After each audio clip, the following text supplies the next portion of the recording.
I have some great HOA stories for you today, and you're going to love that title story too. Check out this video in podcast form by searching Austin Stories wherever you listen, or check the video description for a link. Here's our first one. Can you be forced into an HOA and made to follow their rules? About 15 years ago, my brother bought a farm in Ontario, Canada, near a medium-sized city.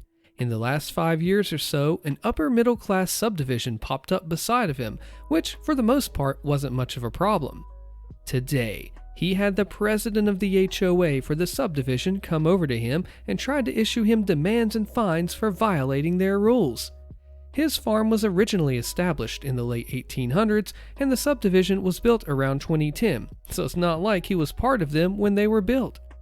The HOA is saying that he is creating a public nuisance by spreading manure on his fields. He rents most of them out to a neighbor since he works in the city for the most part, along with demanding that he stop doing things like using his smoker, using farm equipment near the subdivision, cease commercial enterprises, and stop using his impact gun because the noise and smoke is apparently very disruptive to the community a kilometer or so away. The president of the HOA also demanded a ridiculous amount in past dues, along with other fines that he needs to supposedly pay to the president and not the HOA. My brother took the papers and told the guy in no kind words to never come back with papers demanding money unless he was with a lawyer or a cop that'll back him up on his bullcrap. He also has an appointment with a lawyer Thursday to talk about this, but in the meantime, I just wanted to know if there was anything my brother should do to prepare for his meeting with the lawyer. The only issue I think he might have is that he has guard donkeys protecting his wife's sheep. She loves knitting and creating things with the wool, so he has some of the meanest donkeys I've ever seen guarding them from coyotes. Some of the kids from the subdivision come around to look at the sheep, but he has a lot of signs warning about the dangers of the donkeys. Realistically, he can't secure a kilometer or so of fence fully against children, so should he be worried? He has chicken wires stapled up along the fence so no little kids can easily crawl through, and there's signs to warn the older ones that the donkeys are not to be trifled with.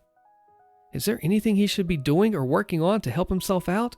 We both think the president of the HOA is talking out of his butt, but I'm slightly worried that if a kid gets bitten or trampled by a donkey, that he will be in trouble, and the president of the HOA could use that against him. What should my brother do aside from document to help himself against the HOA president and to make sure that no little kids get hurt by the donkeys?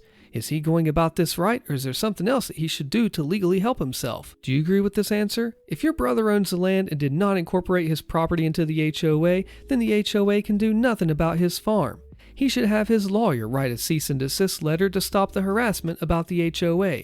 He should also talk to the lawyer about the farm animals potentially being an attractive nuisance. I don't imagine on a farm that animals would be, though, and what the appropriate signage he'd need, such as beware of donkey and no trespassing. The president of the HOA and the parents of the injured child would be two completely different parties, unless it's the president's child, so the HOA can't do anything about that. The lawyer is his best bet. Explain the situation clearly, bring the land deed and a survey if he has it, and deliver a timeline of events. An update. As it turns out, my brother already had his property surveyed when he was working with a neighbor to rent out some of the fields, and from what he says, there's a 0% chance that anyone from the subdivision actually owns any of his land. He debated getting another survey done, but he was pretty sure that the letter from the lawyer would be enough. The lawyer seemed pretty helpful, and my brother sounded really happy with how the meeting went. Apparently, it didn't look to the lawyer like he was doing anything that couldn't be seen as normal farm practices, so he shouldn't worry about being sued for the spreading of the manure. The donkeys and the sheep were discussed, but they ended up deciding that he would just increase his insurance, add more warning signs, and fully wrap the wooden fence with new sheep fence, along with replacing the older fencing. He also got a letter that, from what he read to me, seems to cover the fact that he isn't doing anything that could be considered unusual farming practices. It also showed that he actually owns the land and said that, unless the HOA has a dissenting survey, they have no claim to his land.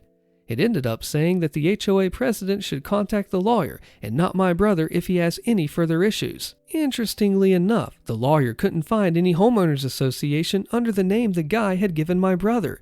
He said it's possible they just formed or changed their name, but more than likely it's just some busybody sticking his nose where it doesn't belong.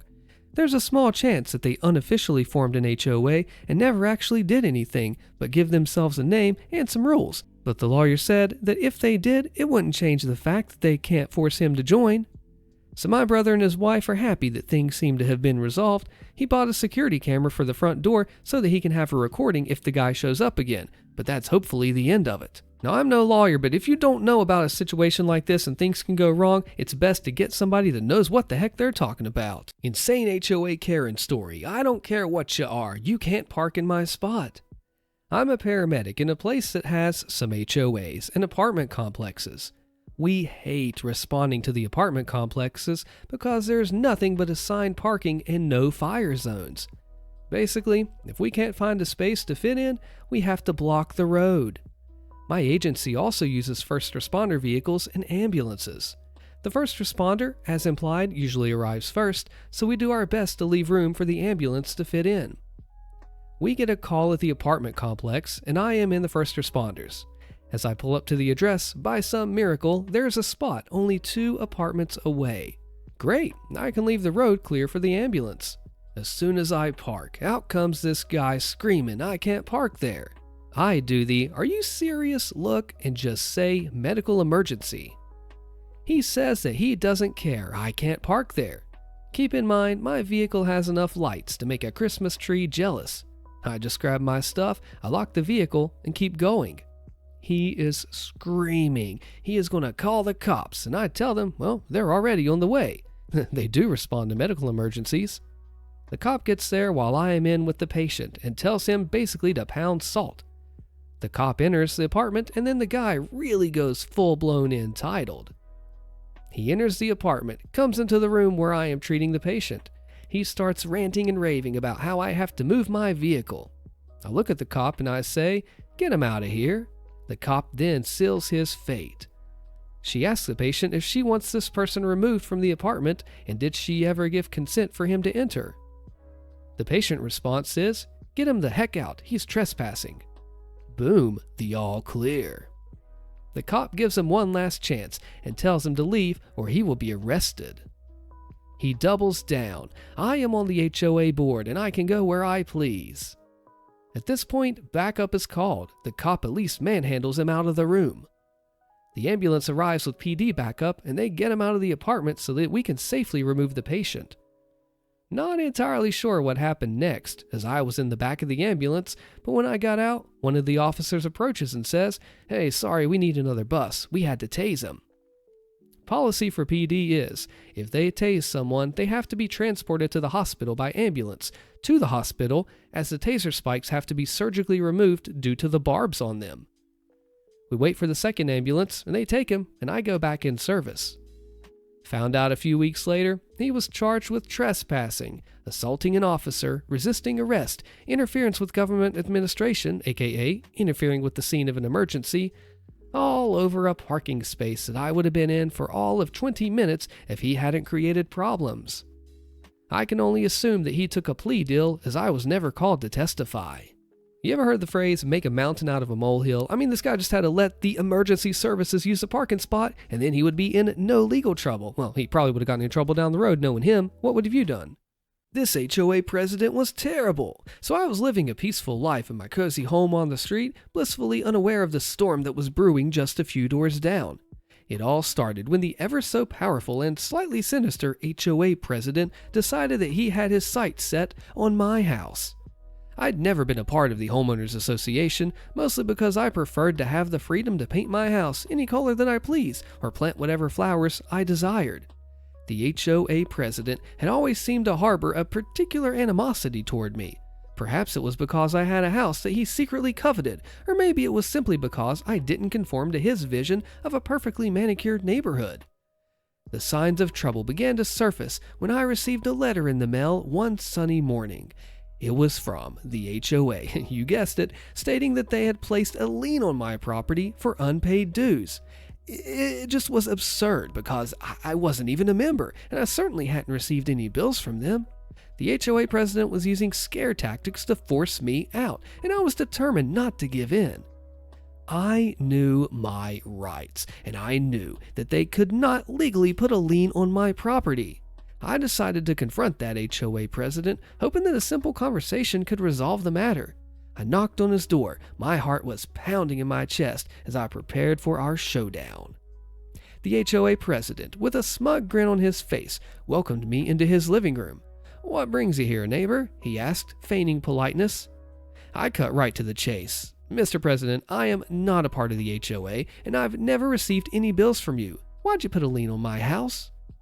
He chuckled condescendingly and said, "Oh, you see, there must have been a mix-up, but if you can cooperate and sell me your house, we can make this all go away. It's a win-win for both of us." I was just taken aback by his audacity. He wanted my house, and he wasn't even trying to hide it anymore. "HOA, Mr. President, I'm not selling my home. This is my property, and you have no right to do this." His face turned red with anger, and he shouted, "If you don't cooperate, I'll make sure that lien sticks, and you'll have a hard time ever selling your house to anyone else." I left his house, seething with anger and frustration. It was clear that the HOA president was willing to go to great lengths to get what he wanted, but I wasn't about to back down. So I decided to do some digging of my own. I went to the county office to check the records, and what I discovered left me in shock. The HOA president had tried to put the lien on my house under the table without the knowledge of the rest of the HOA. It was a blatant violation of their rules, and he had knowingly hidden it from everyone else. Armed with this evidence, I attended the next HOA meeting. I presented the documents that proved the HOA president's deceit. The room fell silent as everyone looked at the incriminating paperwork. The atmosphere in the room grew tense, and the tension was palpable. The other board members were a mix of shock and anger. They exchanged uneasy glances, realizing the magnitude of the HOA president's actions. The HOA president's face turned ashen, and he just stammered, "This is all a misunderstanding, and never intended for this to happen. It's a clerical error." But the other board members were not convinced. They were furious at the breach of trust. One of them, she was a tall and stern woman, spoke up. Her voice was just quivering with anger at this point. "HOA president, you've crossed a line that can't be ignored. You're dismissed from the HOA board, effective immediately." The room erupted into a heated debate as other board members voiced their outrage. The confrontation was fierce, and it was clear that the majority stood with the evidence and the rules of the HOA. The HOA president was ousted, though, and my house was free from the wrongful lien. As I walked out of that meeting, I couldn't help but feel a sense of triumph.